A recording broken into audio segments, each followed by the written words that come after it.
Gotta wear my rain pants. My lucky ones. Is it easier to take off your boots? No. There's a system to it. You telling me how to fish? Huh? No. It's mid-April on the Columbia River. Sam George and his daughter Ayana are at their favorite place in the world, fish camp. The fish camp is a small community beside the river where tribal people live during salmon season. Sam, you might remember, is a fisherman and member of the Yakama Nation. You heard him get a new name in our first episode. I fish for salmon and pretty much whatever else we catch, I guess. Right now, Sam's on his way down to the dock to hop on a boat with his Uncle Randy and check nets. You got your phone? So I'm gonna be gone for like about 45 minutes, hopefully. Ayana watches her dad and Randy disappear upriver, then heads back up to camp. Here we come, fishies!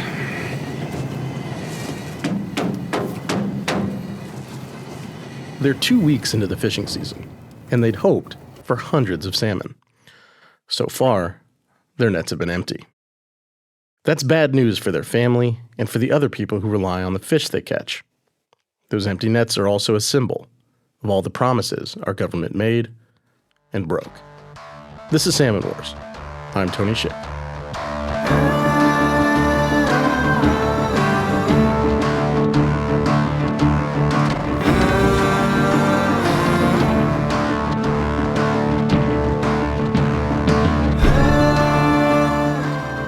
I'd driven by this fishing community, known as Stanley Rock, more times than I can count and never paid attention to it. From Interstate 84, about an hour east of Portland, it just looks like a rest area. A brick bathroom building and some boats, trucks, and trailers. But for Ayana, it's essentially home. She and Sam live here during fishing season, so whenever she's not in school. Their camper trailer is overflowing with her canvas paintings and various arts and crafts projects. Ayana waits here in camp for about an hour, then wanders back down to the dock in a warm, puffy coat as her dad and Randy drift back in. Good day today, we caught one fish. Sam points to a line of mooring rope hanging over the side of the silver boat. Put me in, please. Same team, buddy. Same long house. Sam climbs off the boat, throws an arm around Ayana, and they walk up the dock together. Cook up, Ayana. I'm surprised we got a fish. You surprised? Yeah, we What do you haven't, mean you surprised? because this spring we haven't got any. Are we gonna eat it? Oh, it's for the longhouse, baby. Oh. If you're not familiar with longhouses, the best analog I can come up with is church. Sam calls it that too. It's where people gather to pray, to celebrate, to mourn, to mark their life's biggest events. The longhouse, to me, is like a church. Each longhouse is different. They have different rules they go by, different times they think, different things they do. Salmon is essential for longhouses. It's part of weekly gatherings, funerals, and other ceremonies. This includes first food ceremonies, root feasts, berry feasts, and the first salmon ceremony. Each spring, fishermen offer up their catch to fill the tribe's stockpiles before they can keep any for themselves. There's 3 categories of fishing for tribes: ceremonial, subsistence, and commercial. Ceremonial fishing happens before anything else. They get what they want, and we get to fish, and makes me happy. It's because it feels nice that we're giving away. So, today's one fish needs to go on ice in the back of Sam's truck. Ayana climbs up into the truck bed to help, but she has a little trouble. Can't. Grab onto my arm. Go. Come on, little legs. Ayana's eager to learn the hard parts of life as a fisherwoman. She knows the rhythms of fishing season like any member of the crew. I've seen her in waders with a fishing knife so many times, it's easy to forget she's just a kid. A kid who totes a stuffed animal around camp sometimes when she doesn't feel well. Once she's up in the truck, Sam tries to get her to help move the long white cooler closer to the edge where he can heave the fish into it. Pull that cooler over here. Oh my God, Ayana. Open it. No, you just locked it. Lift the lid up, please. Move that latch. There you go.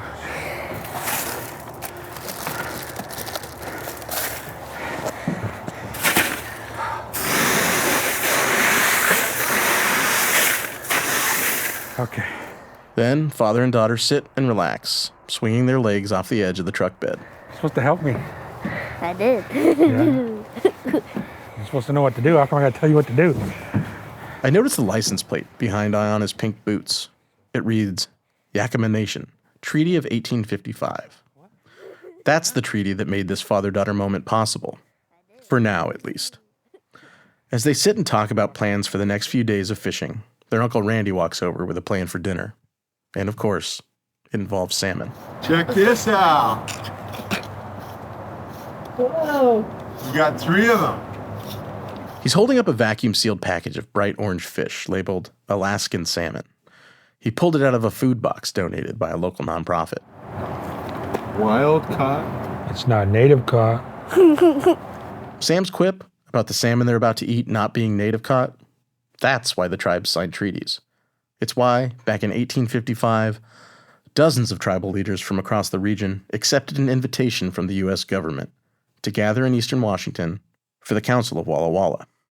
There, they signed a treaty they hoped would preserve not just a food, but a way of life. The federal government, on behalf of all of us, has broken its promise to protect that way of life. Not just once, but again and again. And now, we're all facing irreparable loss.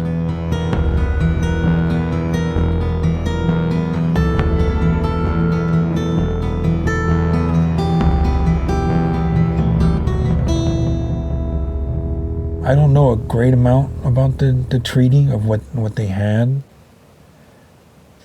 but I know that there was a treaty. I don't know the specifics. I was asked it before in a job interview too. I was like, I know of it. I was like, well, what do you know about it? And that's a tough one to answer.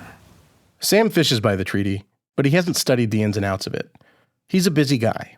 He basically runs his Uncle Randy's fishing crew, and crew members often give him their money to handle because he's the most responsible.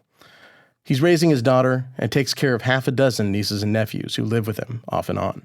And having treaty rights doesn't mean you have to be a treaty scholar. It's a U.S. treaty. It applies to me and you as much as it applies to Sam and Ayana. If you don't know much about the Treaty of 1855 either, I don't blame you. I grew up here in the Pacific Northwest, and I learned almost nothing about it. Randy has studied the treaty. I visited him with my reporting partner, Katie Campbell, and we asked him to explain it. Like just the basics, as if I've never heard it before. He rubbed his face, looked a little exhausted, and we realized we weren't the first clueless white people he'd had to educate. First of all, the Treaty of 1855 was a forced treaty. Forced treaty was news to me. I grew up with a sanitized version of this history. That what happened to Randy and Sam's ancestors here on the West Coast was different from what had happened to tribes in the East and the Midwest. Further east, the U.S. government forced tribes off their land and took their natural resources, often at gunpoint. The history I learned was that here in the Pacific Northwest, federal leaders signed peaceful treaties with tribes. White settlers got the land, but granted the tribes certain rights in exchange. Indians find good salmon fishing in the rapids. They have a special treaty with the government which lets them fish here at Solano Falls the whole year round. Here's why that version of the story is wrong. White settlers didn't let tribes fish anywhere. Tribes always fished. It was a right they believed was given to them by their creator. The treaty didn't give them special rights. It just preserved what they already had.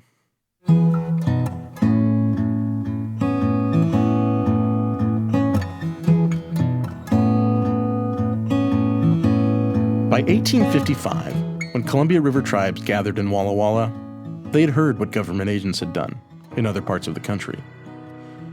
They knew about forced removal and destroyed economies, atrocities that included the Trail of Tears. There was different legal advisors through time who were trying to determine whether the Indians were real human beings, whether they had a legal claim to this, whether we actually had souls. With more and more white people moving into their homelands, Northwest tribes would have had a good idea about what the alternative to signing a treaty might look like. The official record quotes Isaac Stevens, the governor of the territory at the time, promising tribes would keep their fish, quote, as long as the sun shines, as long as the mountains stand, and as long as the rivers run. But witness accounts from the council, including a government interpreter, also put some very different words in Stevens' mouth. The governor of the territory at the time told the leadership of the 14 bands of the Yakama Nation that if they didn't sign the treaty, they'd walk knee-deep in blood. And that was the blood of their own people. If you're anywhere in central Washington, you're probably on some of the 11 million acres of land the Yakama chiefs signed over to the U.S. government. The Umatilla and Nez Perce tribes likewise ceded millions of acres at the Walla Walla Council. A few weeks later, the Warm Springs tribes in central Oregon signed a similar treaty, ceding 10 million acres. But before you start thinking tribes had no agency in these decisions, you should know that not all Yakama tribal members see it as something white people forced on them. I think some Yakamas feel that way, yeah. And some Yakamas feel that it was a policy decision on the behalf of our leaders. Emily Washines is a scholar and historian. She's also a member of the Yakama Nation, descended from a treaty signer. Remember, Randy's great-great-great-grandfather was also a treaty signer. Like, did they also say that? And was there also a feeling of threat or what could happen along with, is it possible to make an agreement to try to maintain and keep peace and so that we can see generations after generations of Yakamas continue? What's been passed down to me from our ancestor that was a treaty signer is that the reason we're signing this treaty is to protect the resources for those not yet born. The treaties guaranteed native fishing, hunting, and gathering rights in what are called usual and accustomed places, both on and off reservations. That phrase, usual and accustomed places, is important. It's what enshrines Randy, Sam, and Ayana's right to fish at Stanley Rock all these years later. Basically, our survival depends on being able to access our traditional foods. That's what we're raised with. That's what we know. The way that I explain this to people that aren't familiar with treaty rights is, do you only ever go to one grocery store? Do you only ever go to one restaurant? And why not? And if somebody were to come along and say, well, we want to keep you in a very specific area, would you not say, hey, can I still go get my food from this place or that place? Let's take a break. When we come back, we'll try to spot all the times the U.S. government violated this treaty.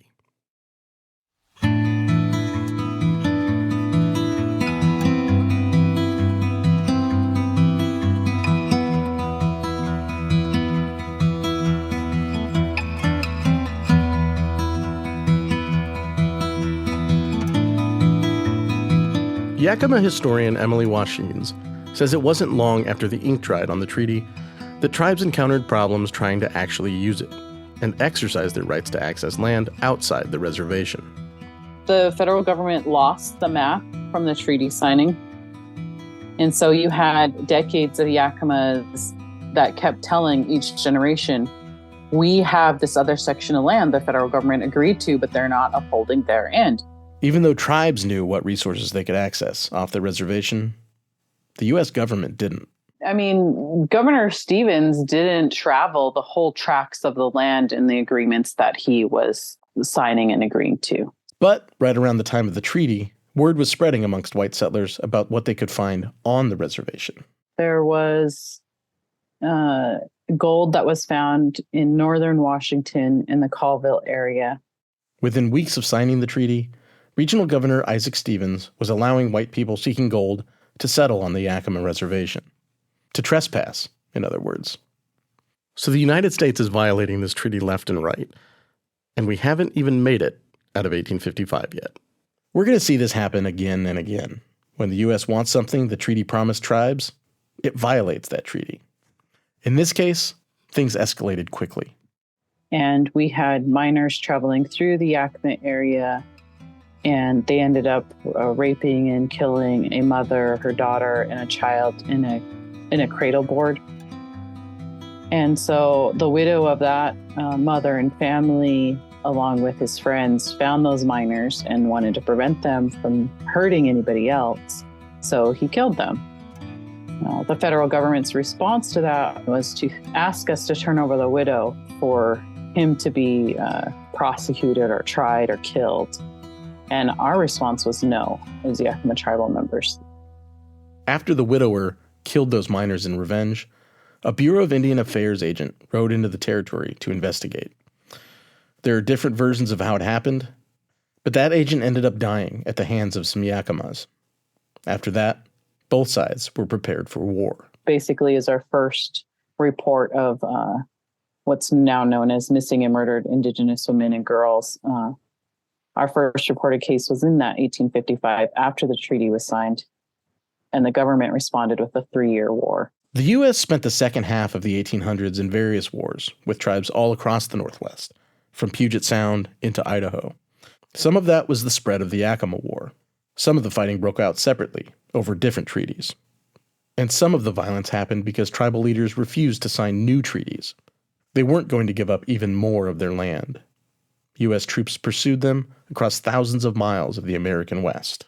They were literally hunting other tribal members that had signed the treaties and chiefs to try to get them to agree to other terms. Gold drew people west, timber and salmon kept them there.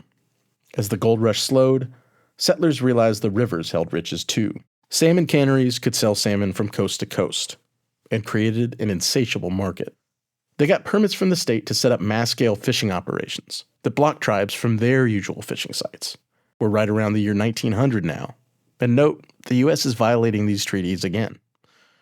This time, the Yakama tribe sued and won. What came through in that case is the access and continued access and ability to get fish. Nobody can block our path to that. This isn't the last time tribes would take their fish war battles to the courts. We'll come back to that in a later episode. So through the early 1900s, there were canneries all over the West Coast. Commercial fishermen were capturing more and more fish every year, and the returns of salmon to the Columbia River plummeted. Oregon was granted statehood in 1859, Washington in 1889. After that, the states became the primary offenders when it came to violating treaty rights. State governments didn't rein in the commercial operations. Instead, they adopted laws designed to cut Native people out of the salmon harvest in the name of conservation. If you're still keeping track, that's another treaty violation. And don't miss the sad irony in this one. Native people had been managing abundant salmon runs for thousands of years. White people depleted them in a matter of decades. Then, in the early 20th century, Congress and federal officials saw an opportunity to use the river for more than just fish. And those plans, they'd make the earlier violations of fishing rights look small. The Columbia has been a wild and uncontrolled giant. Boiling over rapids and cataracts, 30 million horses plunged relentlessly to the sea. From the beginning of time, this power roared unharnessed to the Pacific. To the federal government, a free-flowing river was a waste. Building massive dams, though, could make the river more useful for navigation, irrigation, and generating hydroelectricity. To build a colonial empire. So, the government built a series of dams on the Columbia and its main tributary, the Snake River. There's 18 of them today. The first federal dam was completed in 1933, about an hour east of Portland. Bonneville Dam, a symbol of power and passage, opens up a region that has more than 10% of the nation's area, but only 3% of its people.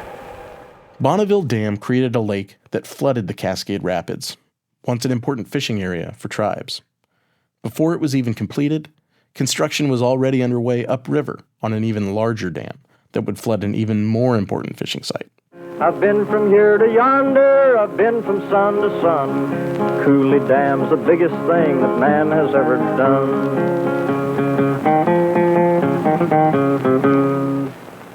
Grand Coulee Dam. The government even hired Woody Guthrie to write propaganda songs about it. Uncle Sam, he took the challenge in the year of 33 for the farmers and the workers and for all humanity. That line, for all humanity, that's a lie. The government knew Grand Coulee Dam would cause untold harm to Native people. It had warnings from tribes and analysis from its own biologists. The dam destroyed Kettle Falls, the most important fishing site for Upper Columbia River tribes. The dam was so big, it blocked salmon from getting upstream altogether, cutting off many tribes entirely from the salmon that had been central to their way of life. And that killed off several runs of salmon, including the ones known as June hogs, iconic giant salmon the size of Labradors. It also killed the vast majority of Columbia Basin sockeye that were headed to spawning areas up in Canada. As a white kid in the Pacific Northwest, I did learn about the dams. I learned that the dams were necessary for progress, and that the impact on Native people and salmon was just an unfortunate side effect. But when I spent time with tribal people, a lot of them viewed it differently. To them, the dams were a hostile act. The impact of dams on their lives wasn't incidental. It was targeted. Some of these agencies, federal agencies that were involved, they promoted the dams by saying, look, if we build these dams, we can get rid of the Indian populations that currently live along the Columbia above the Bonneville Dam. Randy's right. We ended up finding government documents, meeting records from a council debating dam plans in 1947 that essentially said just that. In these records, state and federal officials spoke blatantly about, quote, the Indian problem. The head of the Port of Vancouver said, sure, it'd be nice if we could find a way to accommodate the Indians, but, quote, certainly we don't want it to stand in the way of the development of our own way of life. At one point, the head of Washington's Fish and Wildlife Agency asked to make a statement. He explained that it would be better if the government didn't have to worry about the Indians upriver. They wanted Native people off the river, and they flat out said it. Then someone in public relations for the Federal Department of Fisheries stated what dams were doing to tribes.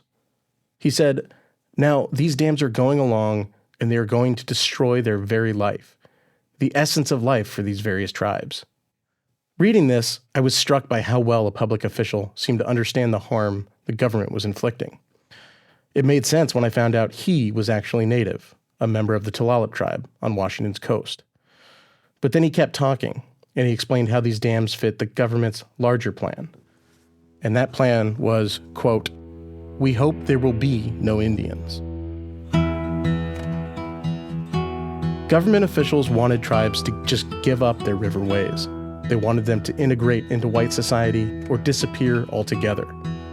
The rep from the Fisheries Department told fellow officials that Native people had honored their end of the treaty. But since the government was moving ahead with its dams regardless of treaty promises, it owed tribes something. He offered 3 words of advice: pay them off.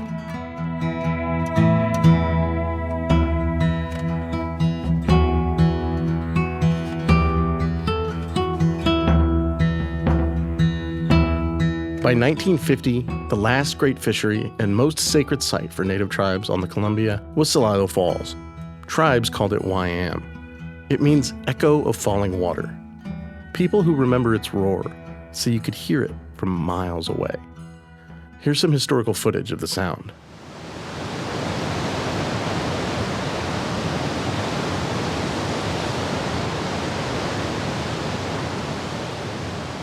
Soon after those meetings we heard about, Congress authorized construction of the Dalles Dam at Salado Falls.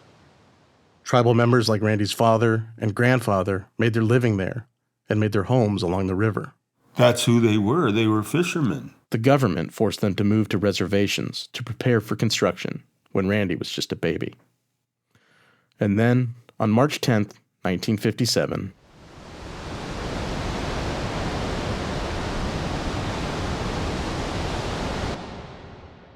the dam created a reservoir that flooded the area and silenced Salilo. The loss was immense.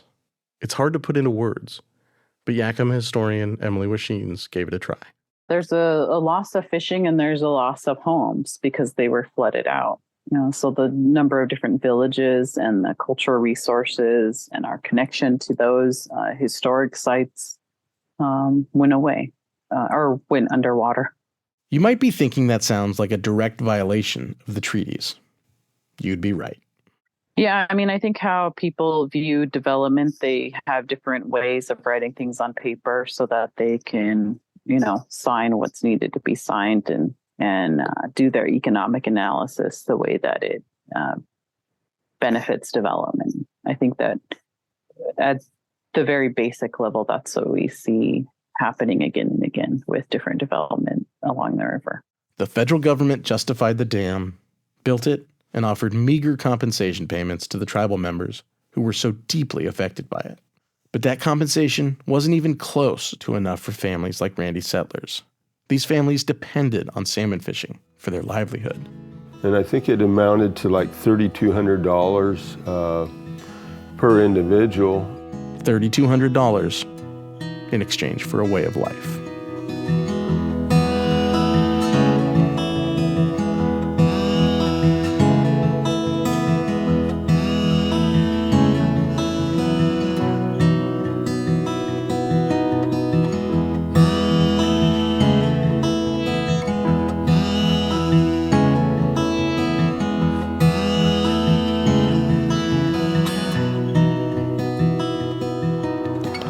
Can I go for a trampoline? Yeah. It's another slow day of fishing at Stanley Rock. Sam and Ayana are sitting on the wooden steps of their camper trailer. Sam's brushing her hair with his hands. This is kind of like a home to me. And I like it here a lot too because this is where kind of I knew since I was a baby. Since I was in diapers. My dad said when I was a baby, he would put me in the water, and then when he would take me out, I would cry. Then when he put me back in, I stopped crying. He called me a river baby. When she's not gutting fish or cleaning gear with her dad, Ayana is jumping on the trampoline, riding her bike around the camp, or painting on rocks she found at the riverbank. On her birthday, Sam fills the camp with rented bouncy castles. All her aunties come, all her cousins. I think her last party here, I think we had 60, 65 people. She wants it down here. I asked her, wherever you want it. She said, I want it at the river. This place, Stanley Rock, is what's often referred to as an in lieu treaty fishing site, as in, it's in lieu of destroyed sites like Celilo. It's called Stanley Rock because of the towering rock formation beside the camp, which was named after a white homesteader who ran a ferry boat service in the area about 150 years ago. Before Sam and Ayana could make this place home, generations of tribal people endured hardships and squalor just to keep their ties to the river alive. Like Randy's family, after they were forced out. My family, they moved back to the reservation. They tried farming. For one reason or another, that didn't work. They struggled as farmers to feed their 4 children and themselves. Randy's dad, Alvin Settler, and Randy's uncle knew the Dow's Dam would mean the destruction of their beloved Celilo Falls. They also needed money, so they went to work building the dam. They did it for survival purposes, even though they knew it was, not going to be beneficial to their other existence, but they regarded it as work. Randy was pretty young when his father and his uncles went to labor in the excavation and concrete pouring of dam construction. He says he doesn't remember a whole lot about it. Things that I do know that I remember are the funny stories that they told. They didn't have a lot of interaction with any society outside of a tribal society. And the tribal people loved the lamprey eel. They loved to eat it. And so one day, the non-tribal people were looking at their lunches while they were all sitting there eating. My uncle Matthew, these people were watching him, and on the end of the eel is a tail, and it's shaped like a snake, and it's all black. And he stuck a portion of it that wasn't the tail in his mouth, and he started chewing it, and these guys started looking at him, and he said, "That's the last time this snake's ever going to bite me again." When construction work stopped, Alvin returned to the reservation, where the family continued to try and make it as farmers. They were struggling, starving at times, in the new life they'd been forced into. So after a few years, they moved back to the river. They made their home in a one-room shed in the shadow of the Dalles Dam, and they started to fight back. The police would come in and handcuff my dad or my mom and drag them into a car and then arrest them. That's next time on Salmon Wars.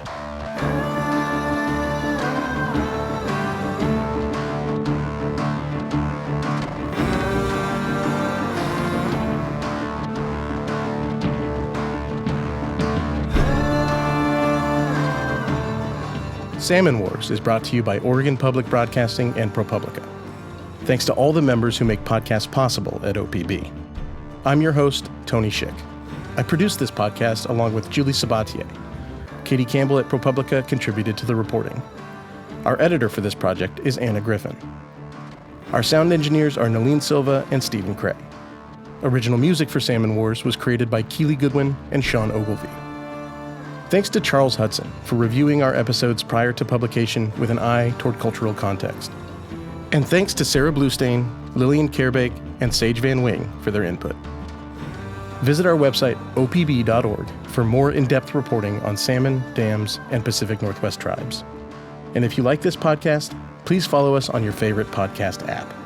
There will be more seasons about controversial environmental issues in the Pacific Northwest for you to listen to in the future. Thanks for your support.